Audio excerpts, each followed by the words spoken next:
If your left hand just can't keep up, you need to watch this video.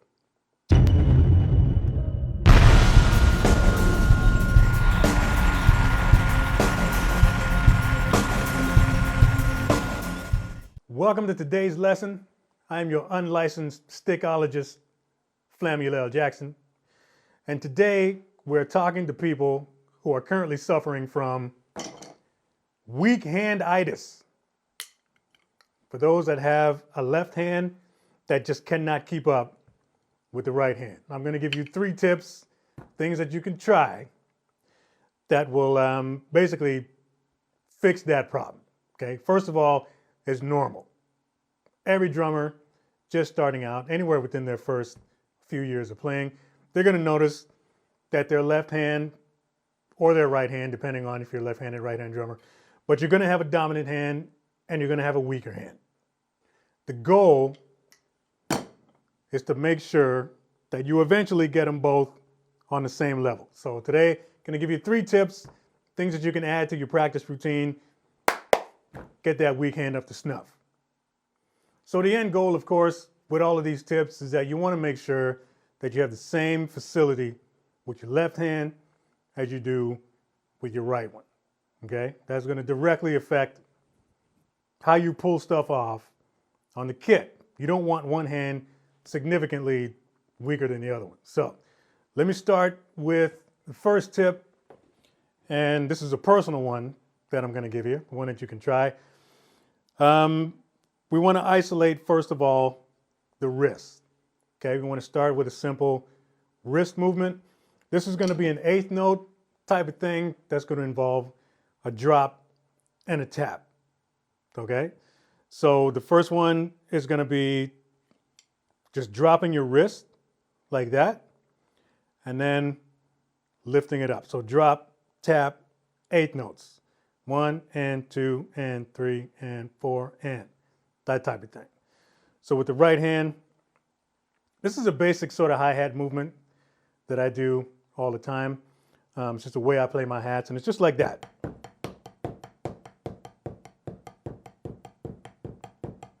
So you can hear drop, tap, drop, tap. You want to try to do that with the left hand and make sure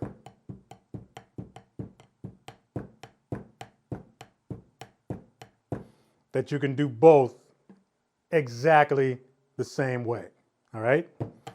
You want to sort of think of the true definition of match grip in that both of your hands want to look exactly the same.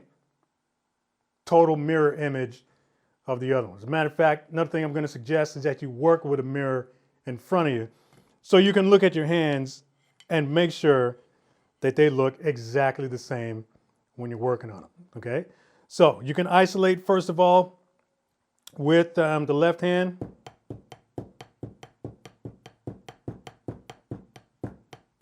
Drop, tap, just like that. And we're kind of working on this area right here, the wrist. Same with the right. So it's a good idea to, like if your right hand is already in good shape, then you can literally have your right hand train your left hand. This is something that I've done for a long time. And you want to get to the point where you can do both at the same time.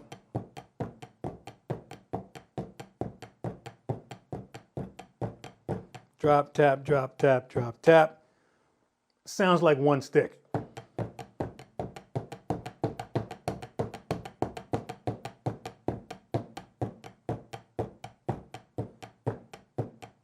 Okay, so when you're going to use your right hand to train the left one, you can start with the right and then introduce the left and just try to get to the point where they feel pretty much the same. Okay, and then just drop the right hand out.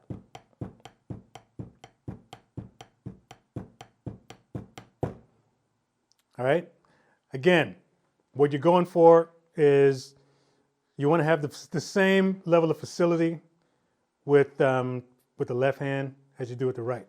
So if I'm grooving, I'm playing my hats.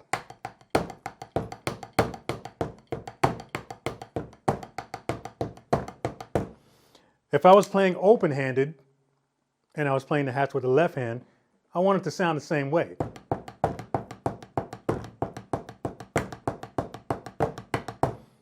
Okay? So you can do that just by doing this here.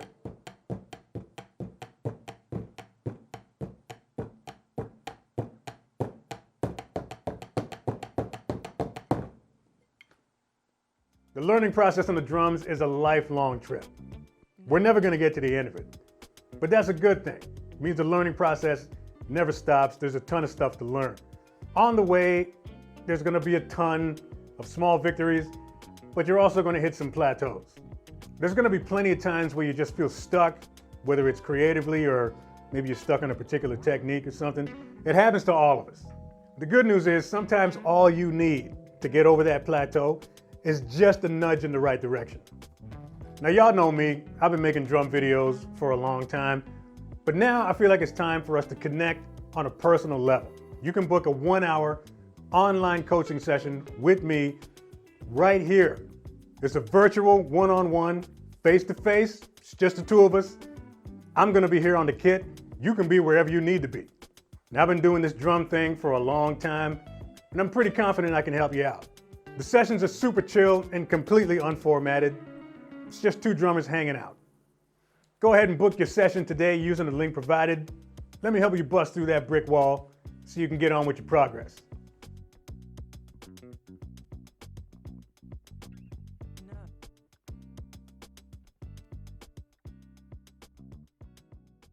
Now, the second half of this first suggestion that I want to give you that you can try is to start to include exercises that involve multiple taps outside of the drop, okay?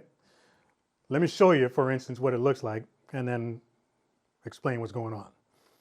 So, we can start with a single tap.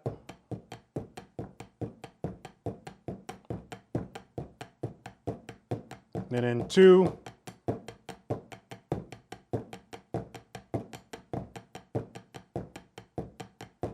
Three.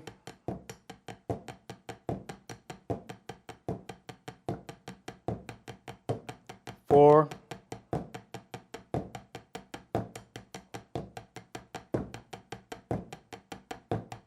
5. You get the idea, right?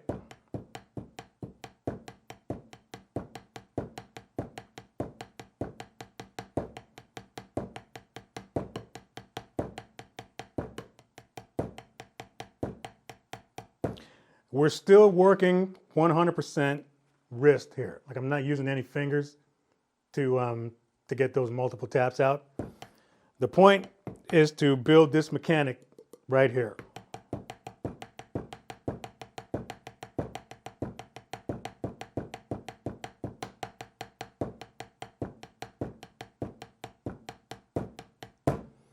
So do both individual and also unison. So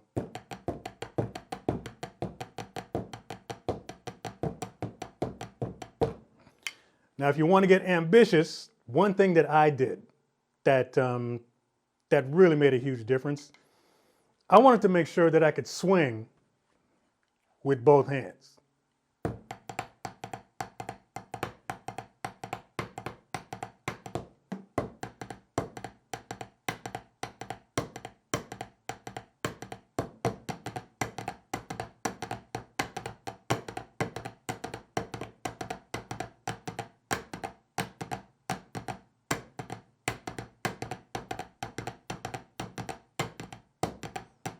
And again, you know, when you're doing unisons, you want it to sound like one stick. But because of the mechanics that are involved with playing a swing, I don't know if you can see what I'm doing here, but I'm kind of spang-a-lang, spang-a-lang, spang-a-lang. For the lang part of the spang-a-lang, so that last note, I'm just pulling up with my pinky, or my last two fingers.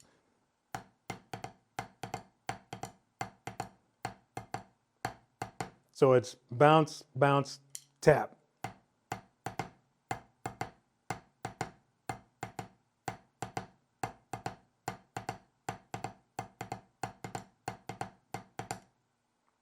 Okay? I just wanted to make sure that I could do that also with the left hand. If your left hand is weak, this is going to be challenging to do. But surprisingly, it won't take that long to get it happening.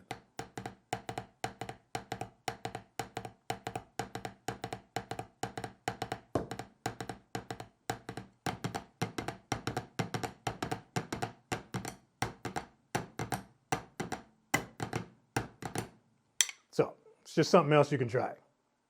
Now, the second suggestion that I'm going to give you is one that you can try based on principle alone. All right? Think about working out in the gym. If you want to get a weak muscle in shape, you add resistance and then repetition. Same thing. So in this particular case, you want to add resistance to the pad for your left hand. You simply do that, getting yourself a thin little towel or whatever, hand towel.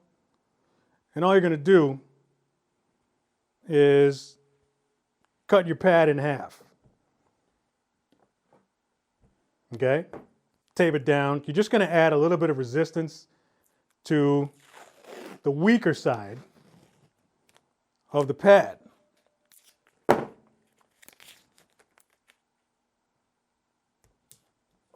Just like that right there.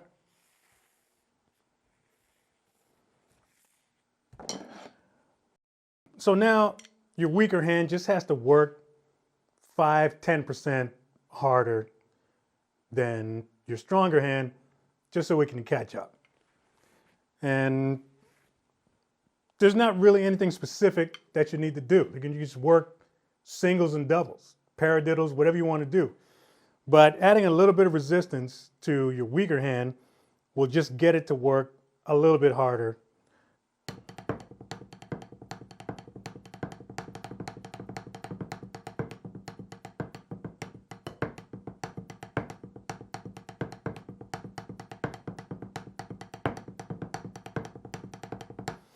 You can increase the resistance, of course, adding another fold to the towel if you want.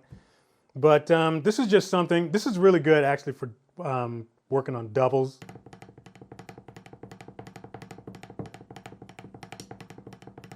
It's just a little thing that you can add to the left side of the pad or the right side, whatever your weak side is. And again, the point is to just add a little bit of resistance so that you're working a little bit harder on that side. You don't have to do it every single day, but another suggestion that you can try.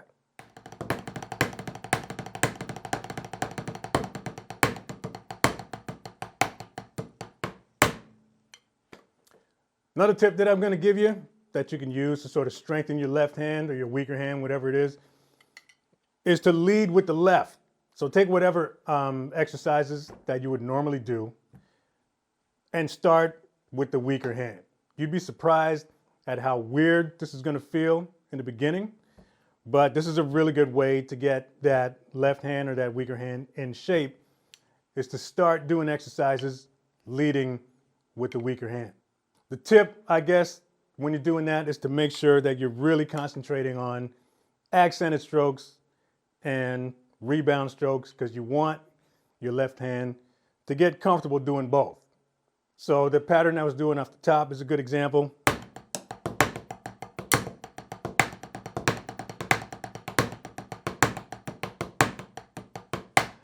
It's also a good idea to start doing some exercises that start with a double. So, you know,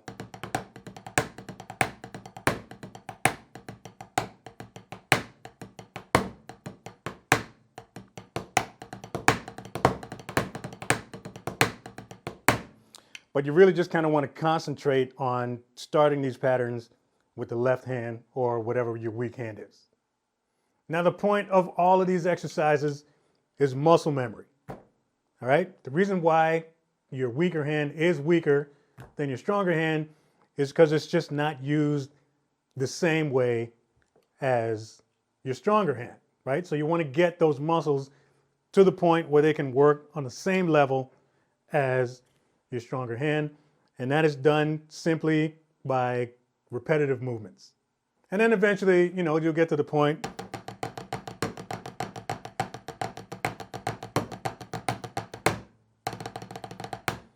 where, your left hand or whatever your weaker hand is will feel exactly the same as your stronger hand. Good to go. The most important thing, of course, is to make sure that your form is good. All right? Then you can do that again by, you want to set up a mirror right in front of you, or just look down at your hands. If you're using a match grip, look down at your hands and make sure, just take a pause and look at your hands. Make sure that they look exactly the same when you're working them. So hopefully one of those suggestions will help you out. If there's anything in particular that you've done to get your weaker hand in shape, anything that I didn't mention here, go ahead and drop it in the comments section. We're all here to help each other out. If you'd like to book a one-on-one session with me and you're watching this video at the time of its release, which is around mid-October, there are still spots open before the month is out. Spots are limited. Go ahead, hit that link in the description box, robbrowncoaching.com. Take a look at the calendar. You can book it on the spot. I'll meet you right back here for an hour, and we can hang out. I can help you out with whatever you need help with. Thanks for watching this video. Go ahead, drop that comment below if you got one. Share this video if you dig it. Like, subscribe. Ow. See you next video.